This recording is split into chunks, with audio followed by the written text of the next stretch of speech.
All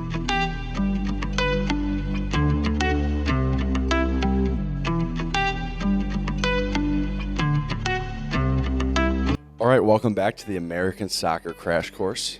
Ready to deliver you this episode after recording 10 minutes and then realizing we did not hit record. So we're gonna get back after it. I told them I'm gonna make all my jokes twice. So hopefully they'll land the second time around. Boom, roasted. All right, reminders: like and subscribe on YouTube if you're enjoying our content. Allows us to really expand to a broader audience. As well as you can rate us on Spotify. And finally, check us out on our socials. We have an Instagram as well as a TikTok. So we'll be posting stuff like interviews, word on the street, all the way up to the World Cup. So really quickly, just to introduce Caroline. Caroline, casual fan, you wanna tell us your quick soccer resume? First of all, I just want to say, if you're starting right now, you don't need to, if you're overwhelmed by starting over, you can start right now. Don't need to watch from the beginning. Fine. For the casual fans. Anyways, yeah, I don't know any soccer other than through Christian, as he likes to say, osmosis.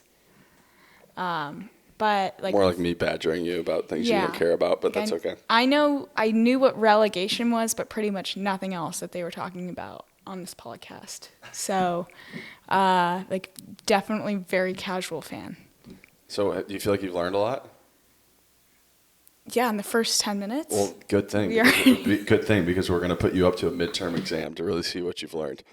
I think Max is going to take it as well, our co-host, Max Heath. Max, welcome back. Yeah, happy to be here. Awesome. So to just give you a quick agenda, we're going to talk about the main man, or I should say main men today, because this is an episode about a position battle at striker, which is a very important position. Caroline and Max are going to take that midterm exam, like we mentioned, and finally, Caroline's going to do a little vibe check on these four candidates, which is the ultimate test. So, scoring is the hardest part of soccer. At the World Cup, the games are really emotional, as you can imagine, because it's such a big occasion, and having somebody with the composure to really put the ball in the back of the net is vital. So it's a huge deal to have a striker. The USA has not been able to establish who that guy is yet. No one's really taken the reins on this issue.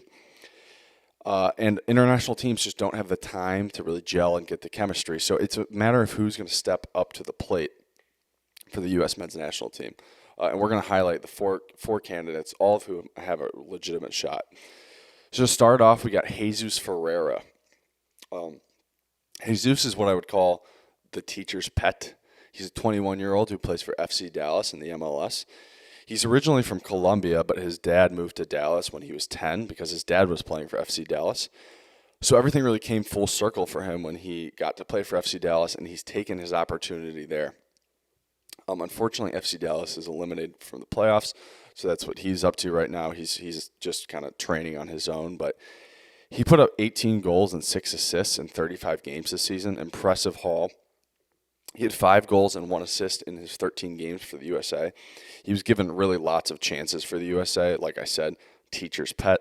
And he had 4 goals against Grenada, which is a small little island country in the Caribbean. So he kind of padded his stats there. Caroline? Okay, I'm going to interrupt again and ask, how many goals is good? Because I have no idea what those stats mean as a casual fan. Max, over to you. Yeah, no, and that's actually a good question.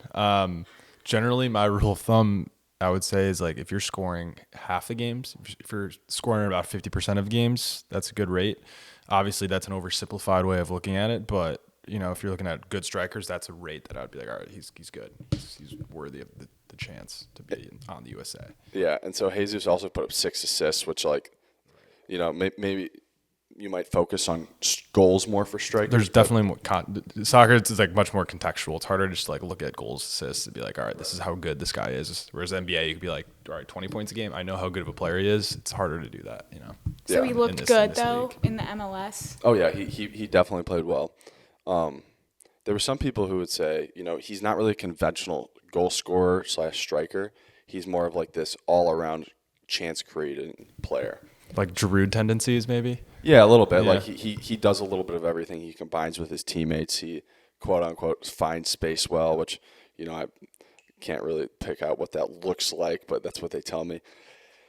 And so he's really like a soccer nerd, stat nerd's favorite player, because he has this high expected goals rate. And expected goals is a statistic that basically is like a computer analysis of, hey, you should have scored this based on where you took the shot in this position. And this is like the number. So say he takes a shot that's point blank, it's like 0.99 expected goals. But Jesus' kind of thing, despite the fact that he's been given ample opportunity, because he's not that traditional striker, he's tended to miss big opportunities when it mattered. So quite recently, he missed a really big chance in the MLS playoffs, which was like borderline embarrassingly bad. It was literally a tap-in. And all the Euro snobs on Twitter were responding, what was the expected goals on that chance? Really just rubbing salt in the wounds. And for the U.S., he's really, on multiple occasions, goals change games, and he has failed to produce that goal to really take hold of a game. So Max, you actually got us some good traction on the socials for your take on the MLS. So we're gonna brace ourselves. But what's your thoughts on MLS fans? Cover your ears. No, but yeah, like I said, I mean, the MLS being a second-rate league. For him he's played well enough in the MLS to earn the opportunity, but for him to get the chance, but then kind of look not great once he has it is really, for me, he doesn't get the benefit of the doubt being in the MLS, and he would have had to have played great to really feel like he deserves a chance. But and granted, I haven't seen him play all that much, but my take is no, and my favorite striker is still to be discussed tonight. So if you were to, there's a 26-man squad going to the World Cup, right? I think how it works is 11 start the game, and then there's like 7 subs. Right. So what is that? You have like 8 more who don't play. Yeah. So we got 4 guys. So let's put them in boats. How many are there total that play? Remind me. 11. There's 11. You mean 11 starters? Depends normally on one striker. Normally one. Okay. One striker on the field. So let's put these guys. Let's put it in 4 buckets, Max. Would you keep him at home? Take him on the plane, put him on the bench, or start him? Yeah, he's staying at home. Yeah, I think this order we're doing this in isn't a mistake. I think, listen, he's a promising player. Hopefully he makes the move to Europe. Yeah. But I don't think he's shown enough to deserve the chance. And also in regards to his playing style, I think strikers like that, like you said, that have the expected goals, the Giroud type strikers that create chances, get in the space. I think those guys work better when your team is actually great. When your team is great, when you have a team that's going to dominate the game, and you can kind of get this guy to get in some spots and get a goal here and there, and play well, combination play, what have you. Yeah. But I feel like we need someone that could actually just score and score goals that might not be likely scored by most people. Yeah, and I also think this isn't the guy for that. Yeah, I think that's a great point. And some of our best players are really chance creating monsters.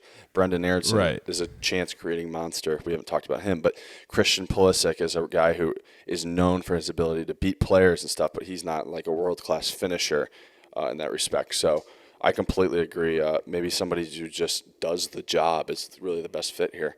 So let's go into some other potential examples. Caroline? I said it once and I'll say it again, but if he's a teacher's pet, I absolutely am rooting for this guy because I really identify with him. Also, in terms of the expected goals thing, I guess, is that I don't know, is he creating more expected goals than these other guys? Yeah, that would be the argument for him, is that it's this really, like we said, statistical nerd. Our coach has been known to overcomplicate. That's a big problem of his, and this is a area of criticism because it's like, okay, dude, let's just score. How about that? But he creates more expected goals than Pulisic or any of the more than the other striker candidates, other center forward candidates. But fewer goals overall. Yeah, his performances have. It's hard to say because this is a real position battle with people who haven't taken the chance, but ultimately, we've just seen him get the lion's share of the playing time and not score chances that he should have scored, and so it's hard to unsee that, I would say. All right. Well, the next striker we're going to be talking about is one that's a little bit better than the other, the first one we talked about. Josh Sargent, the Ginger Prince who was promised. That was the good one, Christian. Nice job. You didn't write that? Yeah, I like that. Anyway, yeah. So Josh Sargent, that's a name that U.S. fans have been hearing for a while. 22 years old. First came over to play at Werder Bremen in Germany, which is a half decent club. I think they're still in the Bundesliga now. Yep, they are. I would also note, as we talk about his age, he is married with a child. Really? Yeah. Oh, Stephen Milhound. 22, and he had the kid at 21. These Christians. It wasn't even a shotgun wedding. Yeah. Oh man. Was the child on purpose? Yeah, that's why I said it wasn't a shotgun wedding. I feel like these professional athletes, I feel like have to grow age really quickly in that way. Like, Yeah, I think they're kind of like, well, I have all this money and I'm just kind of chilling here in Germany. Why not find a wife? Yeah, well, I actually, and funny enough you say that, I think like, except Christian Pulisic hasn't gotten that memo. I don't know if that's for the podcast, but we have debated. Has Christian Pulisic ever talked to a girl? It's up for debate. Up for debate. Based upon his Instagram pictures, I'd say no. Yeah, sister doesn't count. Anyway, so Josh Sargent, I mean, you'd probably say 3 years ago was kind of projecting ahead, probably the de facto guy, right? Mm-hmm. He was ascending really quickly. This young kid in Germany looked great, had a ton of talent. But I think kind of hit kind of a rough patch for a while. Got chances with the U.S. team. Kind of didn't do great. He was for so long. I really liked him because I just kind of was. I felt like I needed to think he was good, but then I actually looked at him like, wait, he really hasn't done anything this game. He was really the prince who was promised, right? Like I was waiting for it to happen, and it really never did on the U.S. and really, still hasn't in a way. Yeah. But since he moved to Norwich, I guess had a little bit of a tough adjustment. But since then, this year's really picked it up. 8 goals in 17 games. Caroline, what is that close to? 50, half. Nice. So pretty solid performance from Josh Sargent, albeit in the second division. But hey, we'll take it. Sorry, Max. Just to add context to some of these club numbers, we're kind of at a period now where lots of these guys they're becoming the hot hand with their teams. It's just like, what have you done for me lately as far as the U.S. goes? Yeah, no, and soccer especially is very much like short-term focused. Yeah. Right. And like when you think about NFL, NBA players, you think of their level as in a fixed way, right? Mm-hmm. Like this player is this good till further notice. And soccer is very much like, all right, how much have you scored in the last 5 games, 10 games, right? And that's more of like a determination of how you're playing right now and what your form is or what your level is. Anyway. Yeah.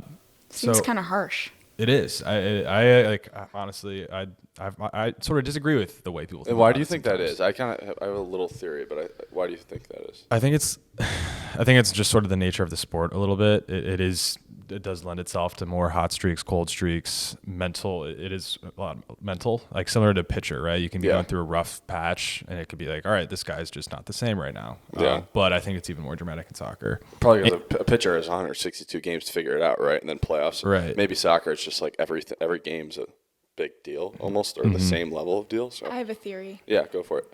My theory is just because there are so many people playing it that you just have to be good all the time because you'll be replaced. Am I way off? Maybe. We'll give you The whole that. world I'll plays give it. you that. Yeah, I mean, it's very competitive, but I would say lots of sports are competitive. But I see where you're coming Across from. the world? Well, I'm just saying, like in the MLB, yeah. I mean, there's less dudes, but it's like still very competitive. I don't know. I just feel like the top of any sport is pretty competitive, and there's even less opportunities to play soccer. There's more opportunities to play soccer worldwide as opposed to like, the top thing in any other sport. But I get what you're saying. So Max. Yeah. But yeah, so club level has picked it up recently. I guess his U.S. stats, he has 5 goals and 1 assist in 20 career appearances, which is not great. Caroline ratio. Yep. That's mental really math, bad. That's not that great. Well, no, and as of late has really just not been in the lineup too much. And yeah, but he was called into the last camp, and I think he's definitely, with the performance at the club level, has played himself into a possibility of being on the plane to Qatar. So what do you think, Christian? What is your take on him? I guess we can hand it over to you for play, bench, bring on the plane, keep it home. I've created the I think I might have butchered that. No, I think you got it right. You know what? I do think the long absence matters. I've kind of been jury's out on Josh Sargent. He was in the Premier League last year with Norwich, and then they got relegated down, and he was pretty poor in the Premier League. Granted, it was always going to be hard, but I also, like, by the same token, I look at this and I'm like, well, what am I supposed to do with all these goals in the championship? The English championship is known to be kind of unique because it's so competitive, but also, like, I think if you do a few things right, if you're very physical, maybe you can be really good at it. I don't know how that translates to a World Cup. So I'm still a little bit nervous about Josh Sargent, particularly upstairs, his like mental toughness and kind of will to score sort of thing. And that's not like as much of a knock as it sounds. I just think it's some guys got it and some guys don't, it like that when the margins are so thin. So I think I would take him on the plane. I agree with that take. I'm bring him on the plane, but yeah.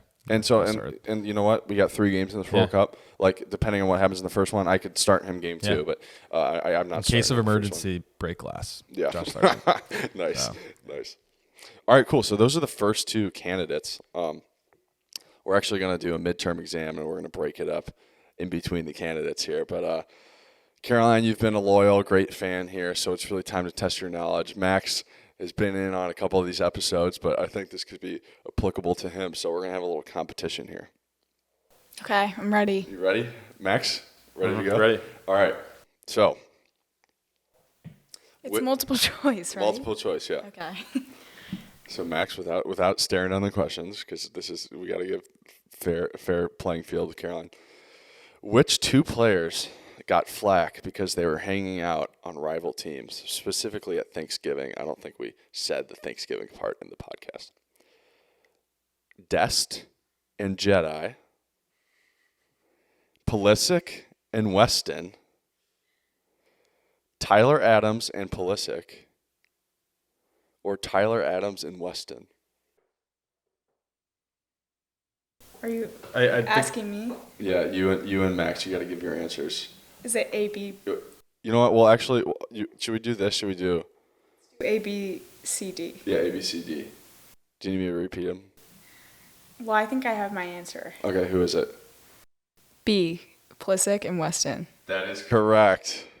That's 1. All right, we're gonna go over to Max now for the next one. We're gonna go back and forth. All right, scores 1-0. All right, Max.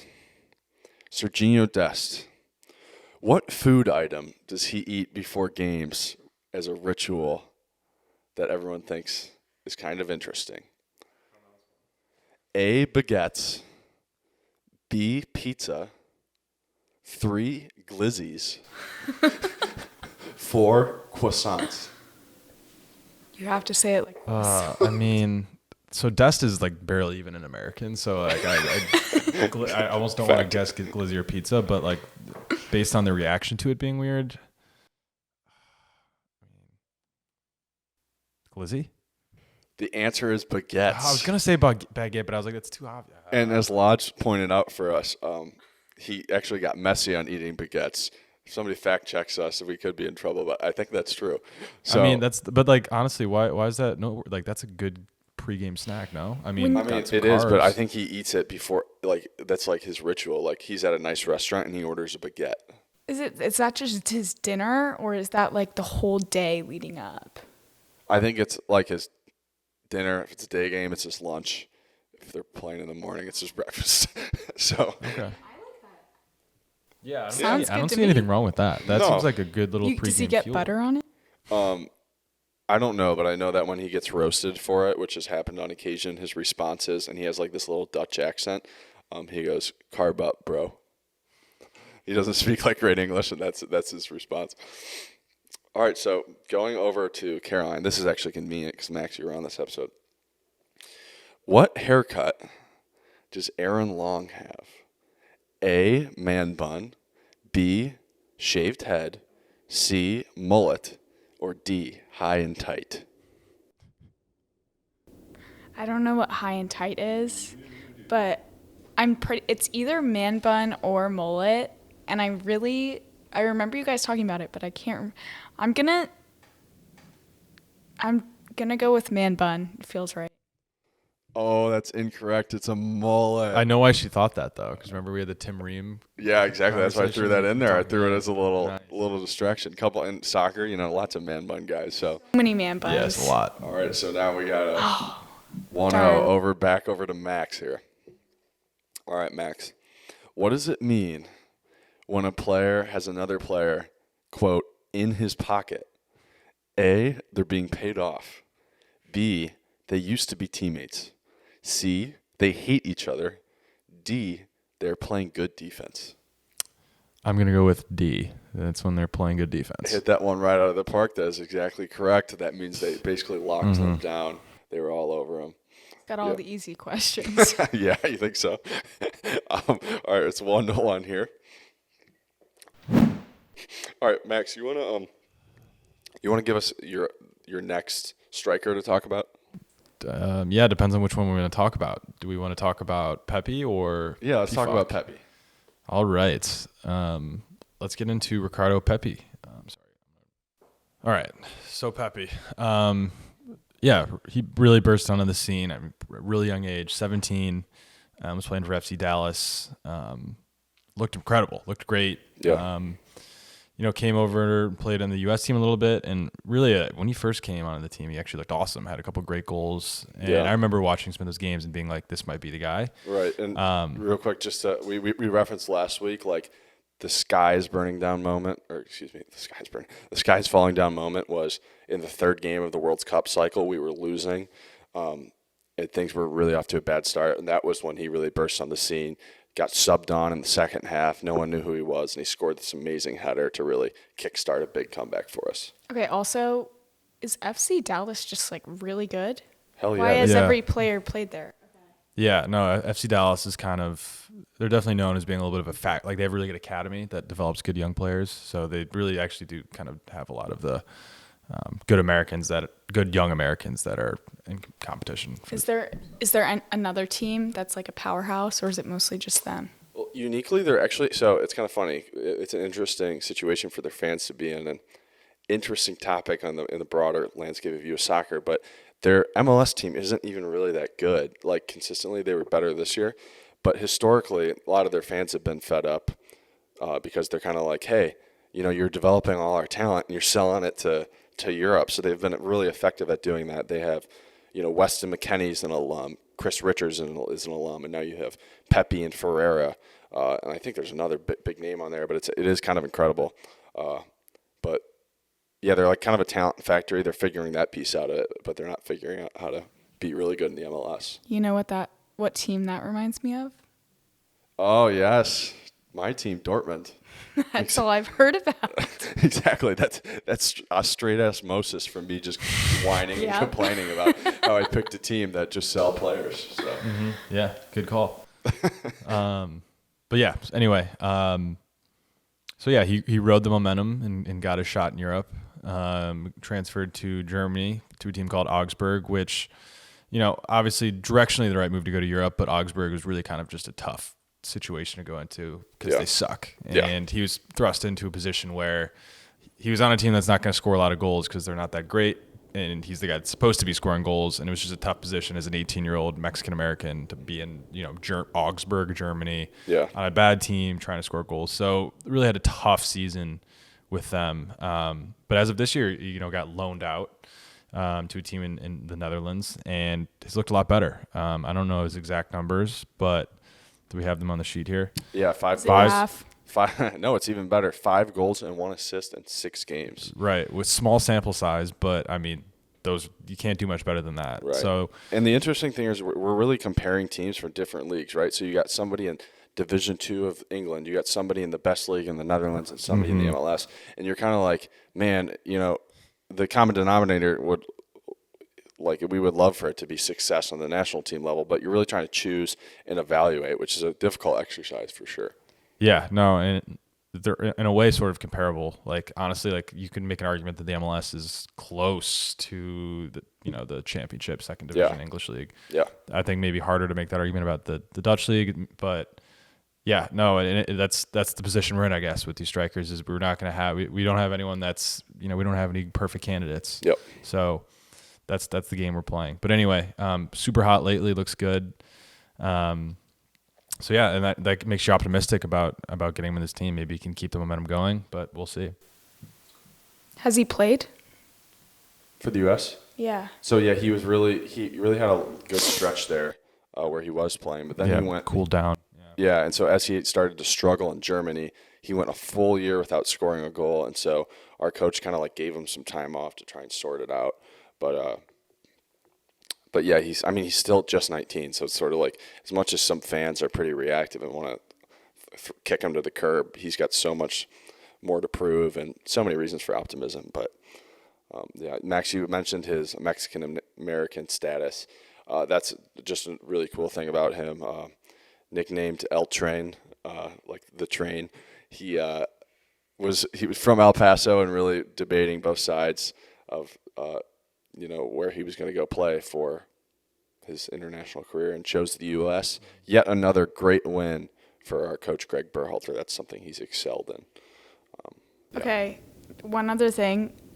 Maybe this is self-explanatory, but I feel like for every single player on the U.S. national team, you say, "Oh, he's just 19." It seems like everyone's 19, so like. Is your question why? Are all these players just going to stay on the team until they're 25, or are we always going to have 19-year-olds? Like, yeah, I think that's a good point, and I think a lot of it is like excitement about what they could be. And a lot of it's that, and it's also kind of like sometimes you catch lightning in a bottle. Like when it's easier to turn heads if you score a goal and look really good when you're 17. It's like, oh, this guy played really well and he's 17. We got to give him these opportunities because who knows what he could be. So it's partially that, and partially just we do have a wave of talent that's happened to come across at this point with a lot of players at this age. So that is good. It is true. We do talk about these a lot. It's like, oh, everyone's 21 or 19, but it's sort of true. Yeah, and a big part of that as well is when we missed the World Cup, and it was coming right at this time. We talked about the Pulisic movement and how he inspired kids to go to Europe. Riccardo Pepi would be right in kind of in that vein, as they say.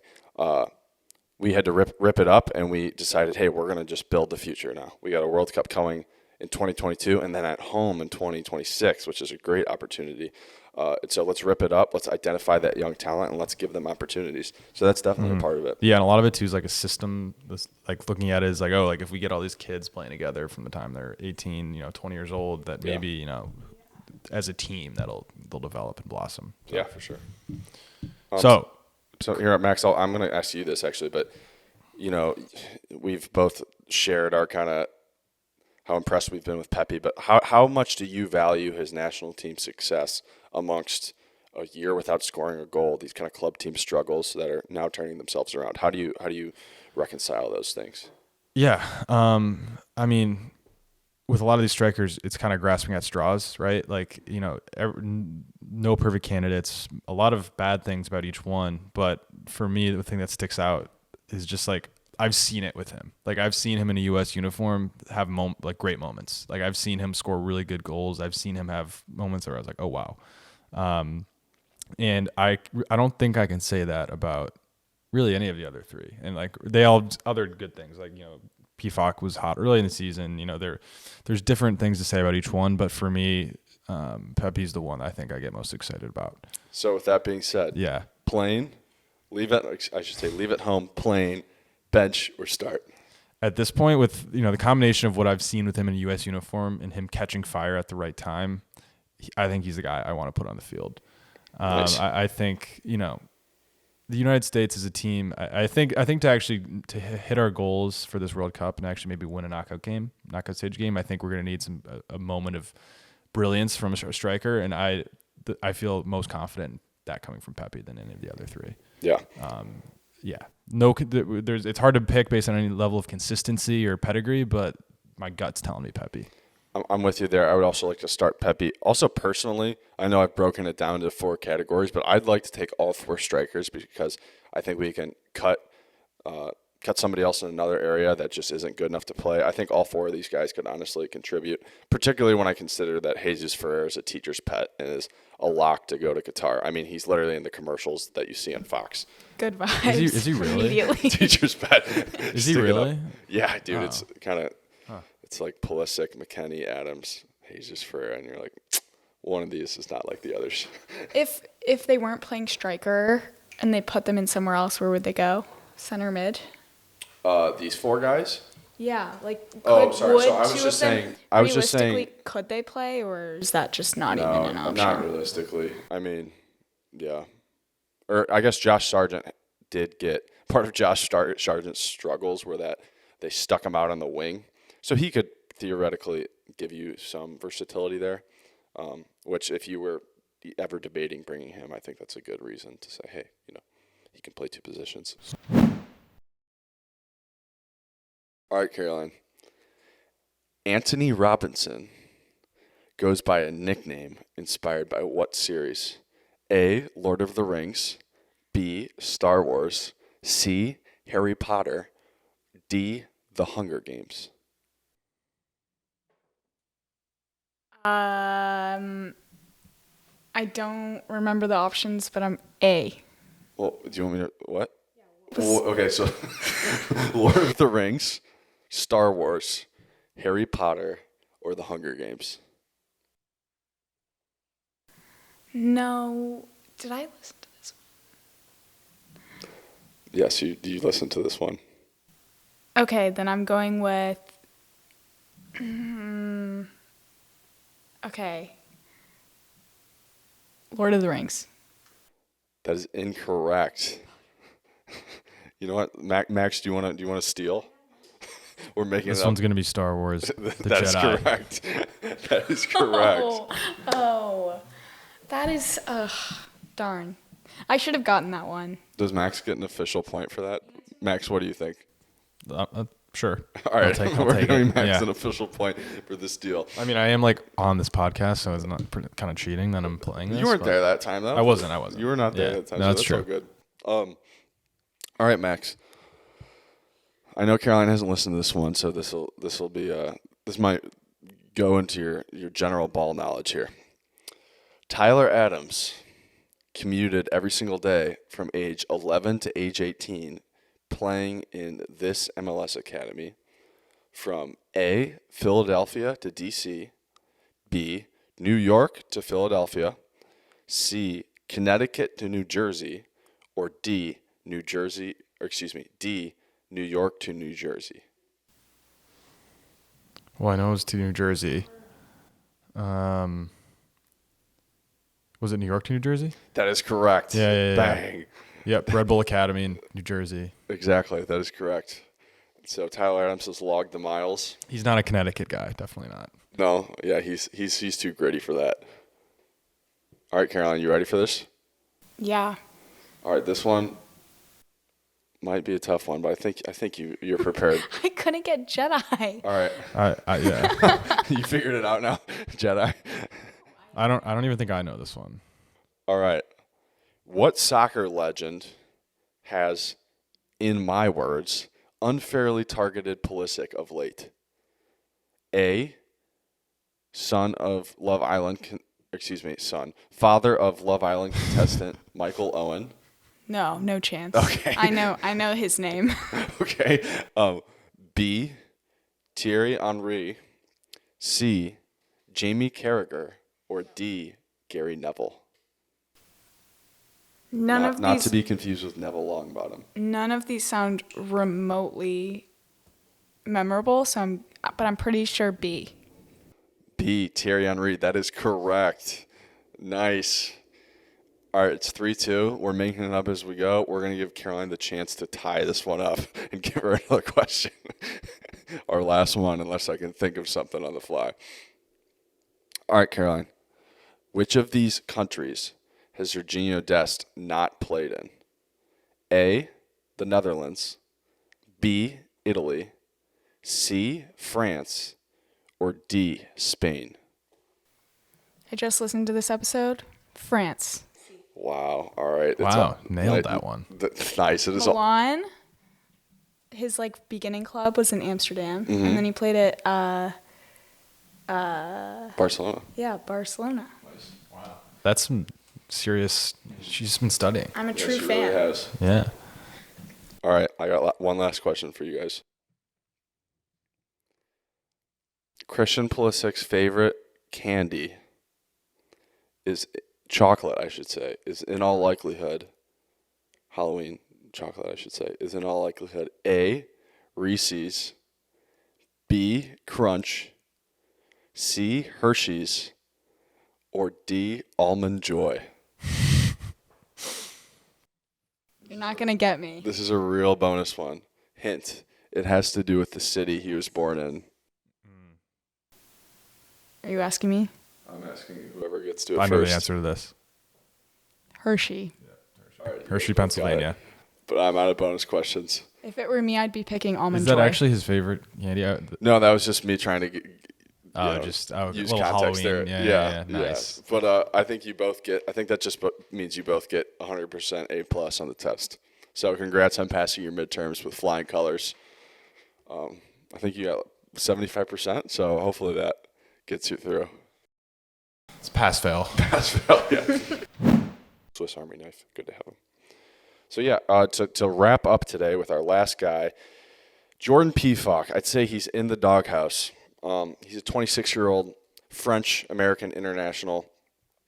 One interesting thing about him, a couple interesting things. He goes by a bunch of names, which is very confusing. I know that sounds weird, but like, there's something about how he chose to represent the United States, and his mother is American, and so it's something like his mom's maiden name is Pefok, so he goes by that when he's with the U.S., but Sibachu when he's with his club team. But then it got all confusing, and now the back of his jersey just says Jordan. It's all kind of like, okay, dude. So he plays at FC Union Berlin, Union as they say, and that team is actually currently first in Germany. They're ahead of Dortmund. They're ahead of Bayern. They're having a really good season. That may not be sustainable, but he's a guy who starts every single game for a team that's first in Germany. And he's from Germany? He's from France, but is a French American. Like his mom is Gotcha. American. Okay. And is that surprising to you? Like, Caroline, hearing that you hear me talk about Dortmund, is it surprising to hear that this guy's just amongst the other three guys we've listed, knowing that he's first in Germany? No. No, why not? Because the Bundesliga is just such an amazing league. So that's what I'm saying. So is it? So They breed good players. I should paraphrase. Are you surprised that he's with the other three as opposed to way ahead of them? Yeah. Yeah. He should be way ahead. Yeah, interesting. So he is, like I said, in the doghouse. He's not a favorite of our coach, and he never has been. Posing this question to you, our coach has been known to really care about like the mood of the team, the kind of how everyone's gelling. So Max, hypothetically, I think your guess may be as good as mine here, but he doesn't speak great English. Do you think that is something that, I should say, not even like he doesn't speak great English. It appears he's 26, he's represented the U.S. for a while, but he like doesn't speak much English at all. Do you think that's something that matters in a locker room, dressing room, and should it matter? I think it matters a little bit, but I don't think it does that much. Here's why. These guys play in these club teams around the world. Half the players, they're used to players not knowing English. They don't need to know perfect English. And by the way, Pefok's played long enough on these teams to know enough English to actually to understand what's going on in the field and have enough communication to get by. Yeah. I think it matters a little bit, but I don't think it should sway any decisions that much. Yeah. That's great analysis. Yeah, I didn't think about it. I think. What do you think? I think being really positive in the locker room is something I really support, and I think that even if you're necessarily as long as you're picking close to the best player, I really think attitude is what wins. I think that's very important. So I support the coach. Yeah, it's interesting. And it's not even to say he's got a bad attitude, but just kind of like when a guy can't really connect with others on some level or whatever it may be, or don't know what to call him because he's got 10 names. I don't know. That's kind of just maybe preference of the coach, but. I mean, to get down to the brass tacks of it, he has 3 goals and 4 assists in 11 club games as the number 1 team in Germany. Those are some really good stats. So he's had 1 goal in 9 games for the U.S. I would say very few of those have been starts. And one of those goals was in a knockout game within North America. But he's never really been a part of the team in a consistent manner. I will say the last time we saw him, he got subbed on in the second half against Mexico in a 0-0 game. And Gio Reyna, who's one of our players, put this absolute ball on a platter, like tap in goal for him, and he hit it to the corner flag, and it was so brutal. And Gio Reyna, who's been known to be kind of an ass to his teammates, literally gave him one of these like, "What are you doing?" expressions, which I did feel bad for him because it was so bad that you almost were like, okay, this is not like an indication of how bad this guy is. It was that terrible. So hopefully we're not giving double standards here, but he's kind of like what you think of an old-time striker. And that's what he does for his club team. They ask him to play a simple role. He scores lots of headers. He's really physical, easily the biggest body, and easily of the 4 guys we've listed, the other 3 are kind of similar. They're more slight build. They're quick, and he's a real bruiser, and he scored lots of goals with his head. So, Max, your verdict on Jordan Pefok? Yeah, I think he deserves to be on the bench, ready to come in. I think he deserves playing time.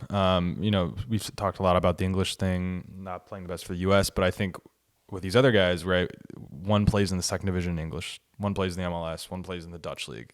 Here, we actually got a guy that plays not only in the Bundesliga, but on the top team. That alone, like, if he doesn't, is there a good chance that he's not in the team? Like, it's a scary, real chance that he does not get taken. There should be no discussion. I don't care if everyone on the team hates him. Based on his performance, he needs to be in the team. And our coach has given the reason that he knows what he gets from him, so that's why he was not called into the last camp. Lots of people were really sniffing through the BS there, saying, listen, if you're not at the last camp for the World Cup, there's no silver lining. That's bad. Right. And but to that point, the reason I don't have him starting over Pepi is, like, I don't think he has kind of the X factor that Pepi has. Like, he's kind of more of a, he'll get headers in, but on his club team, he's good, but he's not expected to score a lot. He doesn't produce, like, great goals. Yeah. So I think he should be in the team, get some playing time, maybe start a game, but I think the guy going into it should be Pepi until further notice. I like that. I would also note that, like we touched on, different profile. I think that having somebody, if, say, we're down in a game, say we're down 1-0 to England or something like that, throwing a guy on who just is going to be big, physical, that might give you the best chance of scoring in a game that you're getting outplayed. So yeah, or even the opposite. If we're up 1-0 and we need a physical guy that can maybe get an extra goal, or But yeah, I should definitely be in the team. Yeah, good to have something new. You said it looks like he had something. Well, I would just say one thing that I didn't realize that I feel like the viewer should know is that, like, it's not like in little kids soccer where there's like one starter the whole time and like that's how it is for the season. There's no chance of getting off the bench. Like, based upon what you've told me, like, you can come off the bench later and, like, if you play really well, there's like a pretty good chance that you might, like, start the next game. Right. Which I think I didn't really understand. How big of a deal that is, right? Yeah. If you're starting, how you're playing when you're coming on. Like, if you start, it's not like you're always the starter. Like, you still have to prove yourself every game. For sure. And I would say he's got 3 goals, 4 assists in 11 club games. I think he had something like 3 and 3 in his first, like, 4 or 5. So he's cooled off in that period too. But his team's still, they're still first, right? Yeah. And so he's doing something right? Yeah. So yeah, there's lots to mull over. This has been a really good, interesting discussion.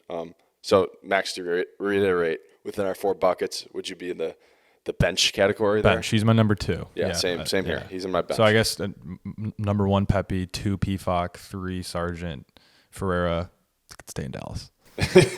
I'm sorry. There we go. And lastly, we've done lots of great analysis here, but it's time to really get down to the important thing, which is vibes. So Caroline, you are our vibes consultant.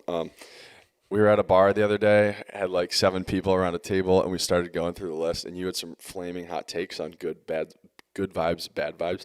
Max, to name a few, Caroline thinks that Ryan Day has good vibes. Really good vibes. Ohio State Ryan Day? Yeah. I don't like Ohio State, but I think he has really good vibes. What are your thoughts? Okay. I'm kind of there too, but I think he has pretty good vibes. My cousin said Ryan Day is the type of guy to look at his daughter and tell her skirt is too short. That's also true, but that doesn't mean he doesn't have good vibes. Caroline also notably said that Coach K has good vibes. Ooh, I don't know about that. Come on. But anyway, it was an enthralling conversation. So we're giving you the final word on our 4 strikers here. So let's go. Let's check out Jesus Ferreira first. We're going to see how effective this exercise in a segment is in the form of some pictures. So we'll have the visuals up here on YouTube. Caroline, why don't you break down what you see here? Are we gonna have all 3? Okay. First off, I'm looking at this photo of him strolling through the wilderness. And you don't know who this is. No, I do because Context. he's I'm not gonna lie, like he's not that great of vibes. Okay, not that great of vibes. I'd say he's like medium to negative, medium to bad. Okay, medium to bad vibes on Jesus Ferreira. This feels a little bit in line with our analysis of his play. Up next, Caroline. Okay, yeah, this guy's great vibes. Wow. Like, come on, that's like really good vibes. Great, but that's his signature celebration. He hits one of these. You can tell this is like some of the best vibes I've ever seen. Wow. You and Greg Berhalter Yeah. don't see eye to eye These vibes here. are so much better than Ryan Day. I cannot even tell you. I do have to say, anytime a American soccer player drapes himself on the flag, I get chills. This is the best vibes photo. Way to though. my heart. The one where he's like this. Yeah. Well, he does that with the flag. Well, no, the one where he's in the red and white jersey. Gotcha. Okay. Yeah, I mean he's gonna win. Ooh.